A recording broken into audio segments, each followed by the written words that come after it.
freedom is never more than one generation away from extinction. We didn't pass it on to our children in the bloodstream.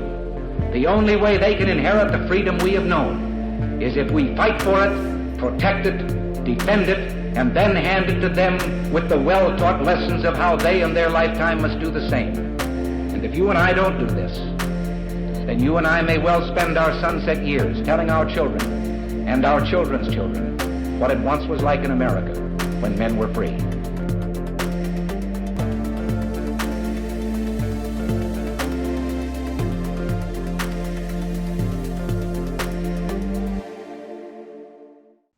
Hey everybody, welcome to episode number 475 of Gun Freedom Radio, where we engage, we educate, and we inform. We are brought to you by azfirearmsauctions.com, where you set the price on guns, ammo, and accessories. I am one of your hosts, Cheryl Todd. And I'm the other guy, Dan Todd.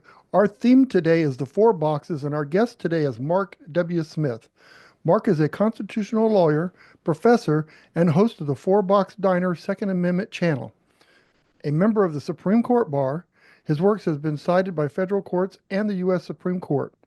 He has also authored 8 books, including Israel Disarmed. His articles are featured in top law journals like the Harvard Journal of Law and Public Policy. That made me tired.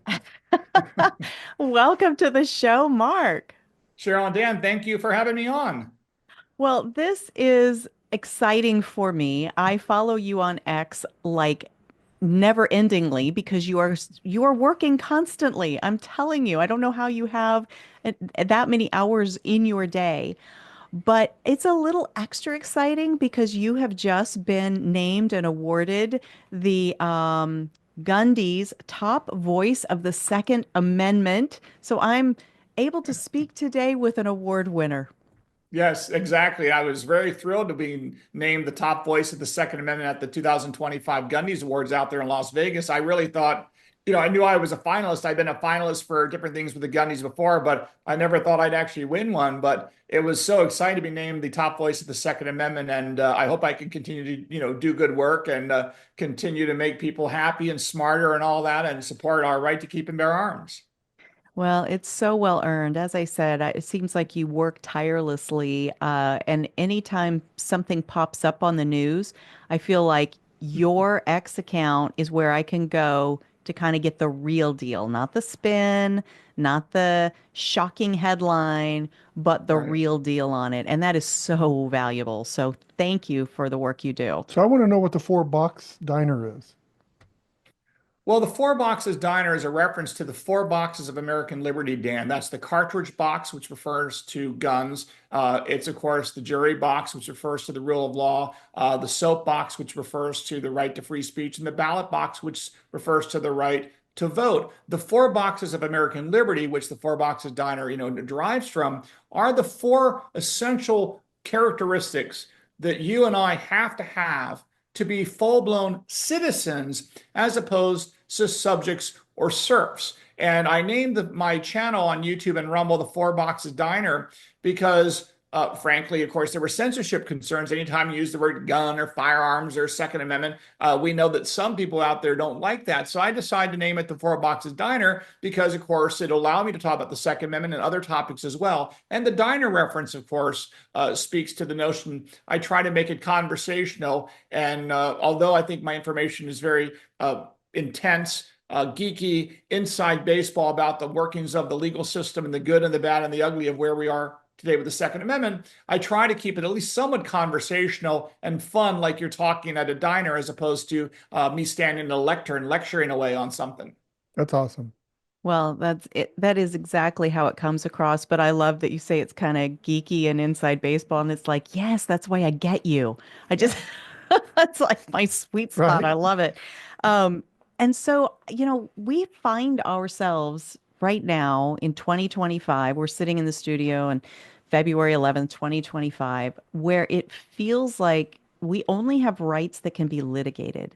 And I know that's not how our founders intended things to be, but thank goodness they did understand the importance of the judicial branch of government.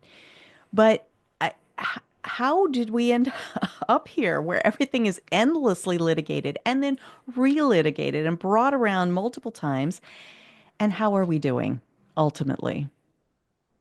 Well, sure. I think if you want to step back for a moment, and I know for people like you and me, we're always in the news, we're always covering the hot topic, and just like a newspaper, right? The hot story is always the plane that crashes. It's the cat that gets stuck in the tree where firemen have to rescue the cat out of the tree. That gets the news.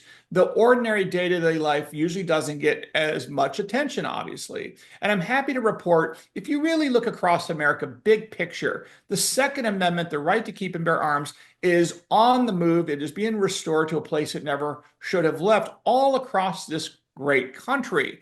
Of course, the exceptions that we spend most of our time talking about are those 6 or 7 terrible anti-gun states. They're New York, New Jersey, Massachusetts, largely now Illinois, Washington State now, California, Hawaii.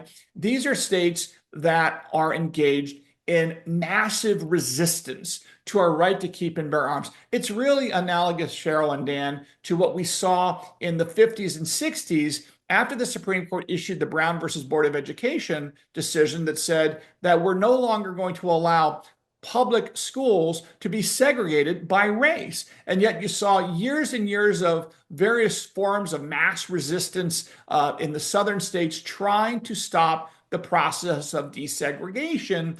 And that is kind of where we are with respect, though, to just these 7 or 8 states. But again, we are 50 states. And if you look across this great country, we have 30, right? We have basically 30 states that allow for the permitless carry of concealed handguns. And keep in mind that when I was a kid, and I know you guys are, too young to remember this, but when I was a kid in places, the only place you had permitless carry was the state of Vermont because of the Rosenthal decision from 1904. And that was the only state that had permitless carry. So during my lifetime, we've gone from one permitless carry state to now 30 or some odd, and that number could grow real fast with places like North Carolina. So big picture, I think we are doing very well with respect to the Second Amendment, with the exception of those terrible blue states that are engaged in this mass resistance. And that is where we're laser focused and trying to fight back on. And that is where the fight, of course, is occurring.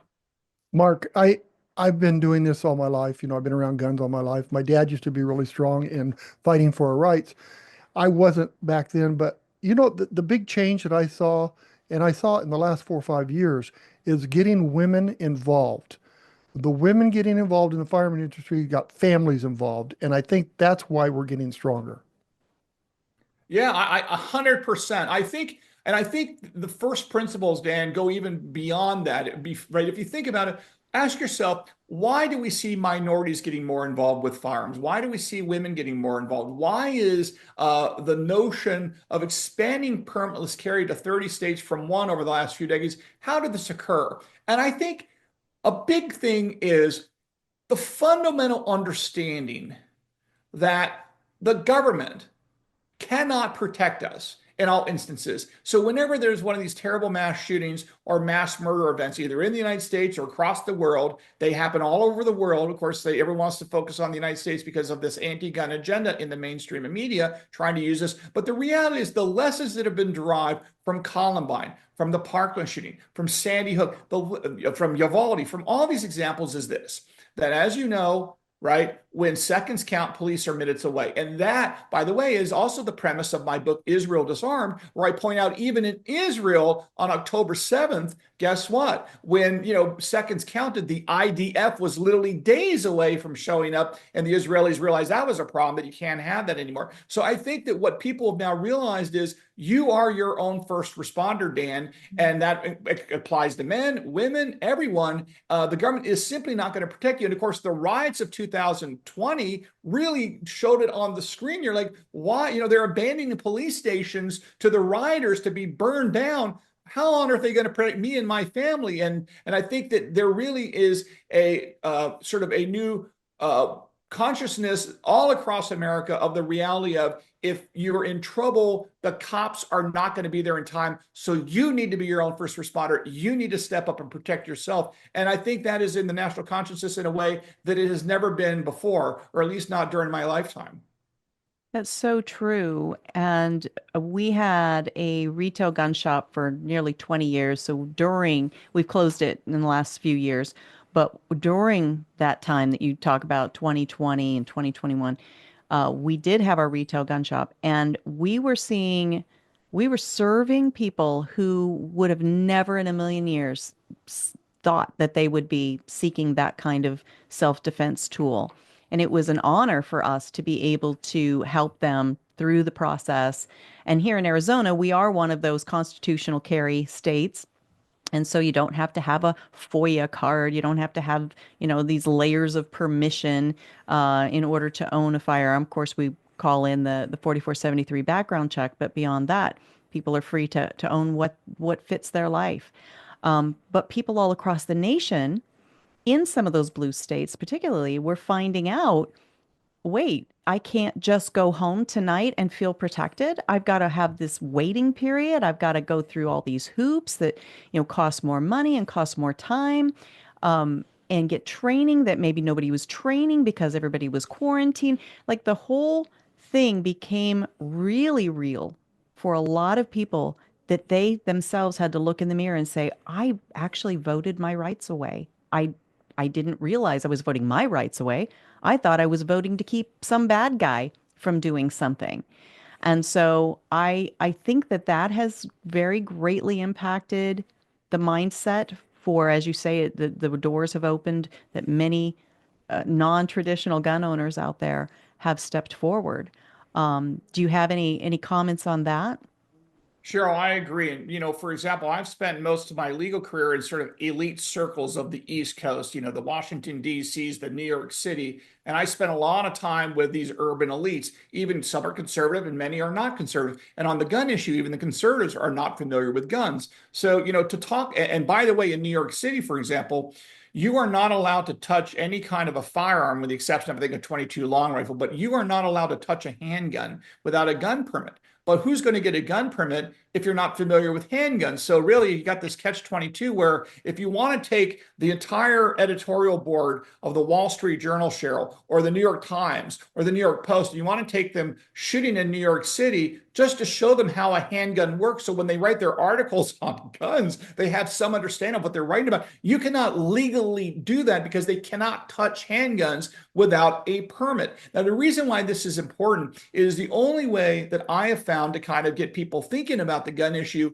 in these kind of elite areas where even if they're sympathetic to the Second Amendment, they don't know anything about guns and they've never touched a gun and they're scared of guns. They think it's going to jump out of the drawer and do something bad. What I've always said to them, Cheryl, and this goes to your excellent points that you were making, is this. I'd ask them, well, look, what is your plan exactly? Skip the gun issue. If you're at home with your family and someone is breaking in, someone is kicking down the door because they're on, high on some drug, and they're homeless and they're mentally ill, and they're trying to break into your home with a machete or a knife or whatever, you don't know what's going on. What exactly is your plan to defend yourself and your family? What are you going to do? Call 911? What if they don't show up in time? Then what are you going to do? And then you realize they start to say, oh, what is my plan? I mean, what am I going to do? If the cops don't show up to take care of this, what will I do to protect my kid? And I said, what exactly? Are you going to rustle them to the ground? I mean, you're a 5'4", 100-pound woman. Exactly what are you going to do against some 6 foot, drug-addled, 6 foot tall, former, high school athlete that's now homeless trying to break into your home in New York City or something? And again, when I start asking them, what is your plan? It really gets them thinking seriously about, well, I have a plan if there's a fire, right? Yeah. But what is the plan if there's an intruder or some sort of violent person at my door? And I talk them through that. And I don't push them into guns. I just say, hey, why don't you just think about this? And that I found, Cheryl, is when people start to realize, you know what, maybe we do need to consider how we defend ourselves, and maybe we should consider going out and getting the gun. And that's how I approach it with people that are interested to defend themselves and staying alive, but they don't understand self-defense or guns or anything because of where they live and where they've grown up. And we see this problem, by the way, with judges. A lot of judges, even though sympathetic to the Second Amendment, Dan and Cheryl, even them, they have so little familiarity with firearms, and even if they're sympathetic to the notion of the right to keep and bear arms, they can often be duped with information about guns because they have like zero experience with them. And when you have zero experience with something, you can make a mistake, an easy mistake, because somebody can tell you something that's wrong, and you'd have no way to know that's not true. Wow, absolutely. 10 years ago, you could tell somebody that, what if somebody came to your house? That's not going to happen to me. But Right. now with all this, the defund the police and all this other things going on, now there are more victims, and it's getting closer to home. So I think it's easier to convince somebody that maybe you should have a plan. Absolutely. And Dan, I love I that think- approach.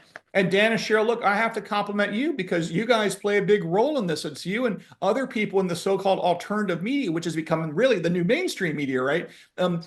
Remember, for so many years, for decades, with the mainstream media, there was no ability to get information out the door about like defensive gun uses. And when you run the media, when you're in the media, one of your big decisions is not just how to write a story and the bias that you write in a story, let's say. The bigger bias and the bigger problem, as I see it from the Second Amendment perspective and the defensive gun use perspective, is the choice of stories, the story selection. So if you have a choice between why don't we tell the story about defensive gun use in Idaho versus let's tell a story about someone criminally using a gun to commit a murder, the anti-gun mainstream media would always select the story showing that guns are bad and never showing the other side of the story. But with shows like your own, with the rise of the internet, the rise of YouTube, the rise of Rumble, these alternative means X, these good guy with the gun stories are now able to get out in a way you couldn't get it out 30 years ago in the Washington Post or the Washington Star or whatever, because they were never going to report on it, even if they knew about it. And I think that's made a big difference where people can look and see videotape evidence of someone using a gun to defend themselves and their family against some drug-addled guy. And you can see it on the doorbell phone video and whatnot. And that I think has made a big difference where you can send a video and say, hey, what would you do in this situation if you're filling your car up with gas and they attack you? And that I think also has made a big difference in changing kind of the consciousness of Americans when it comes to guns. One of the hardest things in our, for me doing this podcast is hearing of people that didn't have guns, didn't care about guns, that became victims, some of them violent, assaults, and then switching to being somebody who'd carry a firearm and defend themselves. It's good to see that they're defending themselves now, but It's a shame that they had to be a that. victim first. They had to be a victim first. How do we get to these people to tell them, hey, don't be a victim, period? Well, as he said, I think that, I hadn't thought about the power of these, Ring doorbell videos, because that's actual happening right there in front of your eyes. And I think it puts you in that mindset of what if that was me? What would I have done? So I think that's very smart. Going back to the idea of how much we rely on our courts, right, to protect our rights, which I think if we were more involved, as citizens and learning our civics, maybe we would not have so many cases that needed to go to the courts to solve our problems for us. But what are some of the common mistakes that you see that either lawyers or judges make when we are talking about a right to keep and bear arms, the Second Amendment? Yeah, well, Cheryl, I have an entire 70-page law review article in the Georgetown Journal of Law and Public Policy that just published several months ago that literally lists 70 pages of the most common mistakes that judges make and litigants make about the Second Amendment. But before I get into like the specifics, I think we should understand why these mistakes are getting made in the courts, and to some degree by the litigators that are litigating these cases on behalf of clients, which I also see quite a bit of. And from the perspective, though, from the judge's perspective, and again, there are judges out there that are never going to rule for the right to keep and bear arms. They don't like it. They refuse to do it. And for those, there's nothing you can do because they're just going to rule against us, period, full stop. And you just need to know there's some judges out there that are really politicians wearing black robes or judicial activists, and you can't win in front of those people. Just the way it is. But I'm talking about the judges that want to get it right. They want to follow the law, and yet they still screw up. And I think the problem is there's really a twofold problem. If you think about it from the perspective of a judge, How many times does a judge get a gun-related case in his courtroom? And the reality is, this is the reality, right? 99% of the time that a gun-related case, a criminal or civil case, is going to get in front of a federal judge, it's going to be involve some criminal doing criminal things. It's going to be a drug dealer. It's going to be some gangbanger. It's going to be some illegal alien cartel thing where they got busted. And there is where they're going to talk about guns being used to commit these crimes, to do drugs, et cetera, et cetera. And there will be no opportunity in that context to talk about the Second Amendment, because obviously, illegal alien cartels don't have the right to keep and bear arms to commit mass murder, to perpetrate their cartel activities like selling fentanyl. So you're not going to deal with the Second Amendment, and you're going to have this perspective that guns are bad because you're going to see that. So the only time that federal judges get to see a Second Amendment case is where you have one of these relatively rare instances in your courtroom where a Second Amendment organization is suing to challenge a gun-related law, or you might have a criminal defendant on occasion asserting a Second Amendment defense. It doesn't occur that often. And the reason why that's important, Cheryl and Dan, is because judges learn from experience like the rest of us. They are very familiar with the law of contract because they see contract cases every day. They're very familiar with the law of tort, which is, what happens if somebody misbehaves or, is negligent, slip and fall, whatever. They're very familiar with that because they see that every day. They're very familiar with civil rights laws involving race discrimination because they see that every day in court. So when it comes to those issues, federal judges know the law backwards and forwards because they see it all the time. But because they never, ever, ever see Second Amendment cases, when they do finally get a Second Amendment case, it's like they're learning a body of law for the first time because they barely haven't been exposed to it. And again, like anything, the first time you do something, you're not going to be as good at it as if you've done it 15 times. So that's part of the problem, that a lot of these judges never see these cases. And when they do see it, they screwed up because they're really learning on the job. Then the second component, which I alluded to earlier, is even the elite judges in the elite courts with elite credentials, who are sympathetic to the right to keep arms, they're originalists. So many of them have no familiarity with guns, and that's because they went to a ritzy, $90,000 a year, private school from the age of 5 until they went to high school, and then they go to Princeton University for 4 years. Then they go to NYU Law School or Harvard Law School for 3 years. Then they do a fancy clerkship for a year or two. Then they go into some big law firm in New York City in Midtown Manhattan. And during that entire career cycle I've just described, and then eventually they become a judge. But during that entire lifespan I've just described, they always have been in parts of America, because those are where the elite schools generally are, where they've never touched fingers with guns. So then they become a judge. Not only do they never see Second Amendment cases, so they don't know the law, you also add and compound the problem that they don't know anything about guns. So when you talk about bullets versus rounds, they don't know the difference between a bullet and a round, a bullet and a cartridge. They don't know the difference between a revolver and a semi-automatic pistol. They don't understand the difference between a fully automatic machine gun versus a semi-automatic rifle. So these basic things that everyone who watches your excellent show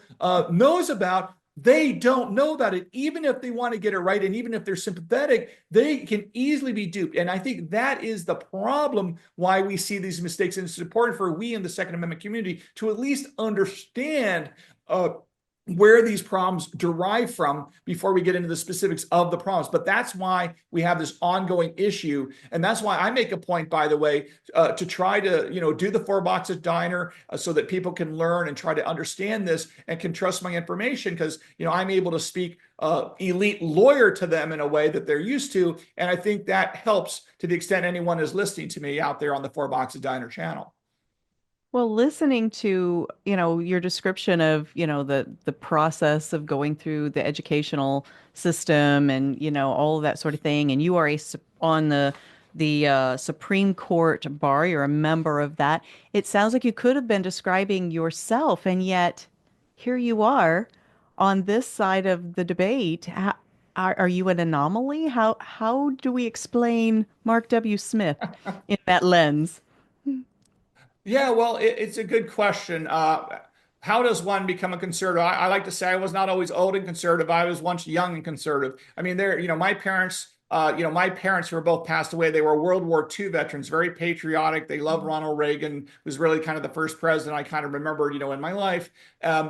And I like to say my parents never voted for a Democrat, and I consider them squishy. So, I become much more conservative than they are, but they never voted for a Democrat, and they were good on all the issues as a general matter. I don't know exactly how does one do, but I think the big thing is I was always patriotic. I was always pro-America. I understood the importance of a strong defense. I came out of an athletic background. My first attempt at a career was attempting to play professional baseball. Obviously, it didn't work out because now I'm a lawyer, right? But that was my attempt. So, I really understood that excuses do not matter. It's about, getting out there, doing the hard work and hoping for the best. And sometimes you get lucky breaks, sometimes you get unlucky breaks. And I think all these things kind of gave rise to, becoming kind of a conservative, being pro-America, valuing hard work, valuing getting a job and being self-sufficient. I think this all kind of added up. But yeah, I think it is true. You won't find a lot of people with my credentials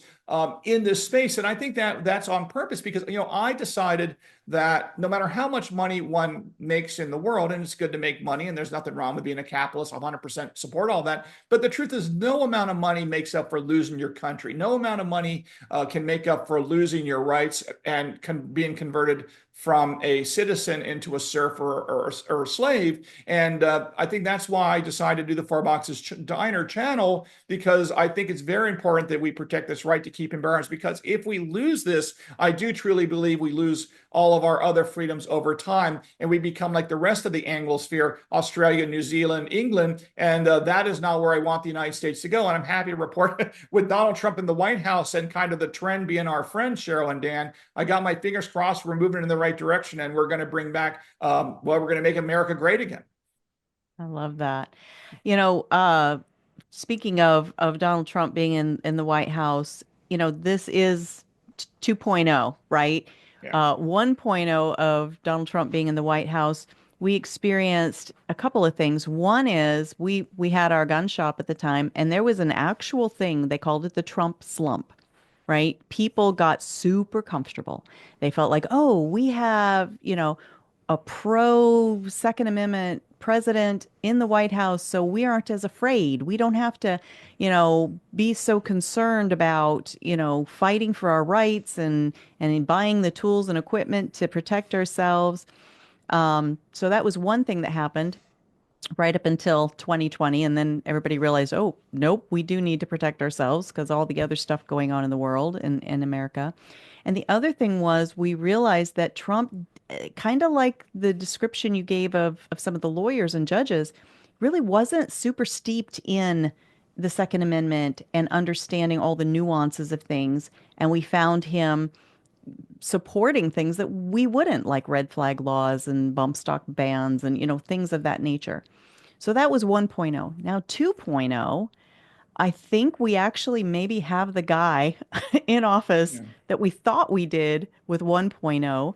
And he's recently put out an executive order saying, hey, let's examine, if I'm understanding the language, because you would understand language, let's examine what's really gone on with the regulations and the laws that impact the Second Amendment. And let's make sure that we really want everything in play. What is your take on that? And am I understanding it correctly in my description? Well, to begin with, I've done videos on, I completely stand by the notion that Donald Trump is the best Second Amendment president we've had in modern history. Far better than the law and order conservatives we saw with the Bushes or even Ronald Reagan. Now, those are all in different contexts historically and otherwise. But, Donald Trump 100% is the best Second Amendment president we've had in modern American life. There is no way we get to, for example, the 2022 Bruin decision without Donald Trump picking Neil Gorsuch, Amy Coney Barrett, and Brett Kavanaugh, right? That gave us Bruin. Point. And then, so that is the most, if Donald Trump did nothing else on the Second Amendment, that alone was worth his weight in gold. That's the first thing. Of course, Donald Trump said stuff, but remember, actions speak louder than words. And we have to keep in mind, like you point out, Donald Trump is not a lawyer. He speaks in big, grandiose language. And when I was a media surrogate back in the 2016 campaign for President Trump, and I was on his presidential transition team, so I'm quite familiar with President Trump. And he talks like a normal person. The example I used to give Cheryl and Dan on the campaign trail was this: I say, look, if Donald Trump goes over there and has Thanksgiving dinner with you, he's going to say, this is the best turkey I've ever had. My God, the cram, he's going to be Donald Trump, and you're going to love it and you're going to enjoy the conversation. He's not going to be like some lawyer and be like, oh, there's like 5 reasons why you have the best cranberries. He's not going to go through a list like he's arguing in court. And that's why people like Donald Trump, his personality. And there is 100% the fact that Donald Trump was surrounded in his first term by a lot of people that did not support his agenda. There was, the deep state was not as understood then as it is today. I don't think he understood that the bureaucracy was what it was. That has changed, and that is a big deal. He's now realized, and he'll tell you this, if he was on the show, I'm sure he would say, look, I know a lot more about who I can trust, who I can't trust, and I think that's making a big difference. And there's no doubt that he's 100% supportive of the Second Amendment. Now, has he made some mistakes and said bad things? We all have done so, although I don't think the bump stock was a mistake. And this is the thing about the bump stock, and I just want to deal with this myth. People think that the bump stock regulation was a terrible thing. And by the way, I support legality of bump stocks. I don't want to ban bump stocks. I like bump stocks and all that. But you got to think strategically. At the time after the Vegas shooting, Cheryl and Dan, there was a choice that had to be made in Washington, and maybe you could agree with the politics or disagree with it, but the issue was, do you want to have Congress try to redefine bump stock in a way so that you could ban bump stocks by redefining the definition of machine gun and broadening the definition of machine gun in legislation, or do you just want the ATF to issue this kind of, perfunctory regulation to ban bump stocks, which got knocked out by the Supreme Court? And the answer was strategically that we absolutely do not want the John Cornyn's of the world, these rhino Republican types in the U.S. Senate redefining machine guns, because they will get out-lawyered by Chuck Schumer. And next thing you know, everything will be defined as a machine gun if you broaden the scope of that. So it was absolutely imperative to make sure that the definition of machine gun under federal statutory law was not modified, amended, or changed in any respect, or that would have been an extremely bad situation for the Second Amendment. And doing what Trump did was the least bad alternative. Now, I don't like it. I understand. And I'm telling you, that will not happen again, by the way, because I don't think you're going to see any anti-gun regulations at all out of this president, and you're going to see just the reverse. And I think this executive order from Donald Trump illustrates the point. And by the way, Cheryl and Dan, it's not just this executive order. We're already seeing literally right now in the federal courts, lawyers for the Department of Justice are literally writing letters saying, we're going to ask for an extension of time in these various ATF litigations because we need 30 to 60 days to figure out whether or not our position protecting governmental interest is right. And if it's wrong, we may be changing our position to support the Second Amendment, to support the people suing the ATF. So it's already being effectuated. We're already seeing positive developments in courts literally right now, thanks to what Donald Trump did on Friday with that executive order. Well, that's awesome. That is awesome. And I remember, I thought the best situation at the time of that shooting in Vegas was to give up the bump stocks. But a lot of people look at that as a compromise. And we want to be a no compromise, because look how many laws that have been passed and how many states that it's against, that we don't have our Second Amendment rights. They're and that's the other question I wanted to ask you, Mark. The Second Amendment looks to me like an easy, no-brainer, easy to read, understand document, but yet lawyers twist it all around. Why? How do they get away with it? Yeah, well, for every lawsuit, for every criminal case, we have an adversarial system, Dan, right? So if I sue you and you sue me, I'm going to have a lawyer, you're going to have a lawyer, and, the lawyers have an obligation to make every conceivable argument factually or legally they can. So whenever you're in a fight over gun control laws in the courts, there's going to be lawyers working hard to defend these gun control laws. But we really know the true answer, Dan, and that's this. There are a lot of people in this country that do not like the fact that we have a private right to arms. They want us disarmed. It's a lot easier to bully people, to tyrannize people if they're not armed, right? It's a lot easier to stick them in boxcars. It's a lot easier to make, go into a social credit system like we see in China if they don't have guns. That is reality. And by the way, the founding fathers understood this, which is why the youngest ever Supreme Court justice Joseph Story wrote in 1833. And by the way, Justice Joseph Story is so important in American life, not in addition to writing the most comprehensive commentaries on the Constitution right after the adoption of the Constitution. Joseph Story was also made famous in the Steven Spielberg movie, The Amistad, because it was Joseph Story that said that the slaves that rebelled and took over the Spanish ship that eventually sailed into New England, the slaves were free and they could not be slaves, and they were allowed to use violent force, deadly force, to overthrow their captors. That was Joseph Story. Now, Joseph Story, with respect to the Second Amendment specifically, literally said that the right to keep and bear arms and armed citizenry is the palladium of our free republic, which means it is the bulwark, it is the essence of what makes us free and ensures that we remain free. And he analyzes this, Cheryl and Dan, by specifically saying, look, even if someone could possibly come in and invade our country for a brief period of time, assuming that could even occur, because of our Second Amendment, we would be able to kick them out over time. They could never occupy us for any period of time because we have armed citizenry. And that is why Joseph Story, the youngest ever Supreme Court justice named to the Supreme Court by none other than James Madison, the author of the Constitution, literally said the right to keep and bear arms and the Second Amendment was the palladium of our free republic. And that is as true today as it was in 1833 when Supreme Court Justice Joseph Story wrote those words. Interesting. I am now adding to my movie list, Amistad. I have not seen that yet, but I am definitely going to look that up. Well, we are coming around to our time, but this has been an amazing conversation. I never even thought about, the bump stock thing as like it was going to be a decision no matter what. I just looked at it as, how does the ATF get away with taking such a humongous step to just reclassify something that they had said multiple times previously was completely fine. It was an ADA instrument, right, for American Disabilities Act, so people that had, arm strength issues, or maybe they only have one arm, that it would help them to be able to defend themselves and to engage in the shooting sports and that sort of thing. But for you to kind of clarify that, well, it was going to go somewhere. And if the least of the two devils, least of the evils is where it did land.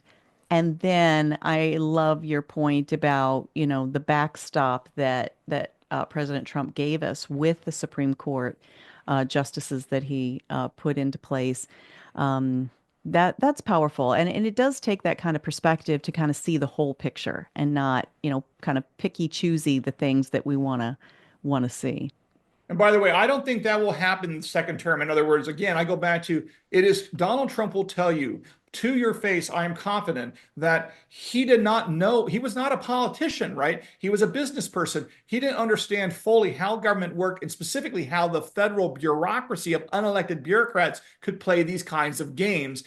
This is not the same Donald Trump today. He is so much more knowledgeable about how the system works and fails to work. And that's why he's brought on Elon Musk and a whole team of people that are very smart and savvy. And as you can see, he is already a dramatically different president this term. And I mean, if you want to say that God works in mysterious ways, I think there is a strong argument that we are somehow as a country, maybe we're ultimately better off long term having, with Donald Trump having quote unquote lost the 2020 election and coming back with a vengeance in 2024. It may be a situation where God works in mysterious ways and another instance where divine intervention protects the United States of America and allows us to continue and to thrive. But again, the history of the future has yet to be written. So we'll see what happens down the road. But I'm very optimistic we're going to get where we need to be and restore the right to keep and bear arms all across this great country, including in those terrible anti-gun states. There's a lot that can be done to them and will be done to them, I suspect, moving forward. But we'll see where we are in the next couple of years.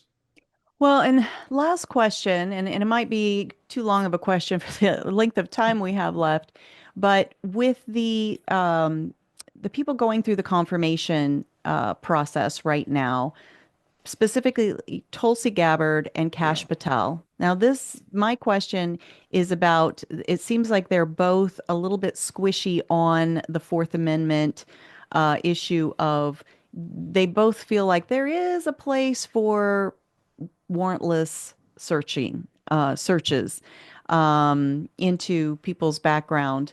And the people that we set that sort of thing up for is to find terrorists. But right now, after the last 4 years, we find people like us being called terrorists, right? If you ascribe to being a patriot, right? You're Christian, conservative.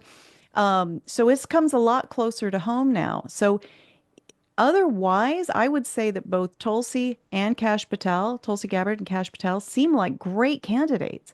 But then when it comes down to that question, it's very concerning to me. And I wonder what your take is on that. And have they maybe nuanced their answers enough that it's like, I think Tulsi said, well, there's been enough changes in the process that I could support the current process. What is your take on all of that? Well, obviously, they're not able to do any kind of positive change if they don't get confirmed. So the most important thing is they have to be confirmed. And, the reality is that the Republican Party does not stick together like the Democrats. I mean, I think if you look at the cabinet votes for the Democrats for Joe Biden, there was not a single Democratic defection in a single vote to confirm the Joe Biden nominees to the cabinet. But here we already have Lisa Murkowski out of Alaska, Susan Collins, who you have to forgive because she's in kind of this squishy blue state of Maine. So whatever Susan Collins has to do to get reelected, we have to let that slide, in my opinion. But there's no excuse for Lisa Murkowski or Mitch McConnell in Alaska and Kentucky to play games with Donald Trump's nominees. But at the end of the day, I think Trump is going to get the cabinet that he wants. And I can assure you of this. Donald Trump knows better than anyone in America the dangers to lawfare, the dangers to overzealous prosecutors, and the fact that they're looking carefully at what did those 5,000 FBI-related employees worked on the January 6th stuff. It's like, come on, what? There's not more important things to do there with violent thugs and cartels, and you're dealing with January 6th?